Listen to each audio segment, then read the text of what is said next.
आप देख रहे हैं पाक सिंध 24 न्यूज में हूं आपका होस्ट इरफान शेख। टंडू मोहम्मद खान से रिपोर्ट कर रहे हैं शान अली शेख।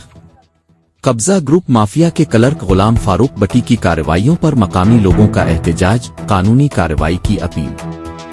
टंडू मोहम्मद खान के न्यू मुस्लिम अब्दुल्ला शेख कॉलोनी में कब्जा ग्रुप माफिया की कार्रवाइयों का वाकया पेश आया, जिसमें डीसी टंडू मोहम्मद खान के दफ्तर के क्लर्क गुलाम फारूक भट्टी मुलव्वस है। गुलाम फारूक भट्टी ने अपनी जाती गाड़ी पर बिल्लो बत्ती लगा रखी है और मकामी लोगों को हरासा कर रहा है। आज उन्होंने अचानक हमला करके अब्दुल्ला शेख कॉलोनी के रिहायशियों को धमकाया, उन्हें कत्ल की धमकियां दें और इख्तियारात का गलत इस्तेमाल करते हुए शेख बरादरी के लोगों को परेशान किया।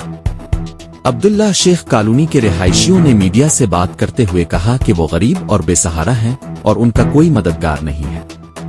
उन्होंने डिप्टी कमिश्नर टंडू मोहम्मद खान और दीगर मददगार इदारों से दरख्वास्त की कि गुलाम फारूक भट्टी के खिलाफ कानूनी कार्रवाई की जाए ताकि कॉलोनी के लोगों की इज्जत और अमन महफूज रह सके।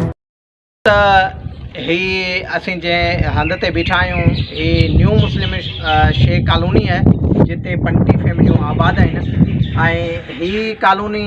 सायानी वेलफेयर ट्रस्ट जे हवाले सां असां गॾिजी ठाराईसीं, जंहिंमें असांजी एग्रीमेंट आहे ऐं थियल बिल्कुलु असांजा कोर्टनि में केस हलनि पिया मोहम्मद यूनुस सायानी जे ख़िलाफ़ ऐं असां हलूं पिया। हिते हिकिड़ो बदमस्त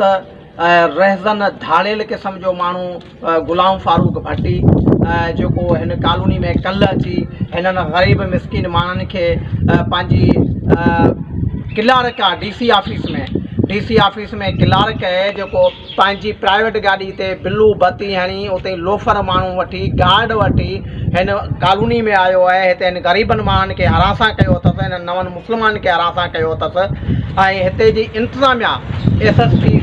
टंडू मोहम्मद खान सुतो पियो आहे, हिते जे चूंडियल MP सुतो पियो आहे, हिते जा जेके DCs आहिनि उन्हनि खे उहे सुता पिया आहिनि। उन्हनि खे ख़बर आहे त जेको तो माना ही माण्हू बिल्लू बत्ती हणी गाॾी ते सॼे ज़िले में माण्हुनि खे तंग करे रहियो आहे, सॼे ज़िले में माण्हुनि जी ॿनियुनि ते कब्ज़ा करे रहियो आहे, सॼे ज़िले में एतिरो त माण्हू तंग